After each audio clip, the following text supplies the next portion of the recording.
Once upon a time. Welcome to Grandma's Story. අවුරුද්දත් කිට්ටු කිට්ටු එරබදු මල් පොට්ටු පොට්ටු. ඔන්න දුවේ පුතේ අපි අද ඔයාලට අරගෙන ආවේ ළඟ ළඟම එන සිංහල හින්දු අලුත් අවුරුද්දට වැඩ කරන හරිම වෙලාවල් ටික. නැකත් සීට්ටුව. පරණ අවුරුද්ද සඳහා ස්නානය. අප්‍රේල් මාස 13 වන සඳුදා දින දිවුල්පත්යුෂ මිශ්‍ර නානුගා ස්නානය කොට ඉෂ්ට දේවතා අනුස්මරණයේදී වාසය කිරීම මැනවි. අලුත් අවුරුදු උදාව. අප්‍රේල් මාස 14 වන අඟහරුවාදා පූර්ව භාග 9:32ට සිංහල අලුත් අවුරුද්ද උදා වෙයි. පුණ්‍ය කාලය. අප්‍රේල් මාස 14 වන අඟහරුවාදා පූර්ව භාග 3:08 සිට එමදා අපර භාග 3:56 දක්වා පුණ්‍ය කාලය බැවින් ඊට පළමුව ආහාර පානගෙන සියලු වැඩ අත්හැර ආගමික වතාවත් පුණ්‍ය කාල චාරිත්‍රයන්හි නිරත වීම මැනවි. ආහාර පිසීම.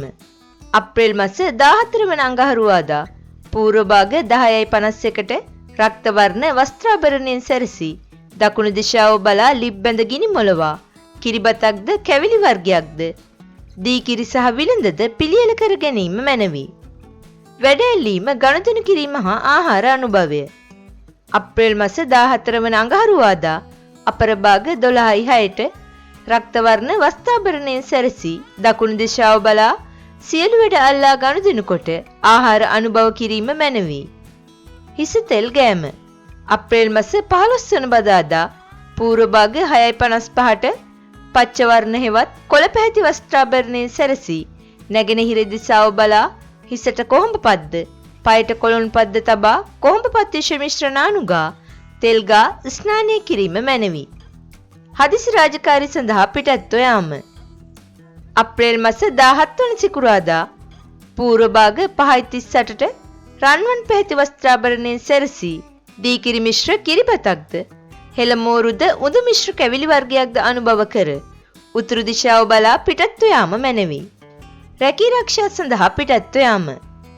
අප්‍රේල් මාස 20 වන සඳුදා පූර්ව භාග 6:27ට ශ්වේත වර්ණ වස්ත්‍රාභරණයෙන් සැරසී කිරිබතක්ද එළකිරි මිශ්‍ර කැවිලි වර්ගයක්ද අනුභව කර දකුණු දිශාව බලා හෝ අප්‍රේල් මාස 20 වන සඳුදා පූර්ව භාග 6:50ට මුතු හා ශ්වේත වර්ණ වස්ත්‍රාභරණයෙන් සැරසී ගිතෙල් හා තල මිශ්‍ර කිරිබතක්ද දීකිරි සහ අග්ගලා සමග කැවිලි වර්ගයක්ද අනුභව කර නැගෙනහිර දිශාව බලා පිටත්ව යෑම මැනවි. නවසඳ බැලීම. අභිනව සූර්ය වර්ෂය සඳහා අප්‍රේල් මාස 19 වන ඉරිදා දින නවසඳ බැලීම මැනවි. ඉතින් ලබන්නා වූ සිංහල හා හින්දු අලුත් අවුරුද්ද ඔයාලට හැමෝටම සුබ අලුත් අවුරුද්දක් වේවා. දිගටම අත්තම්මගේ රසම රස කතා අහන්න අපිත් එකතු වෙලා ඉන්න.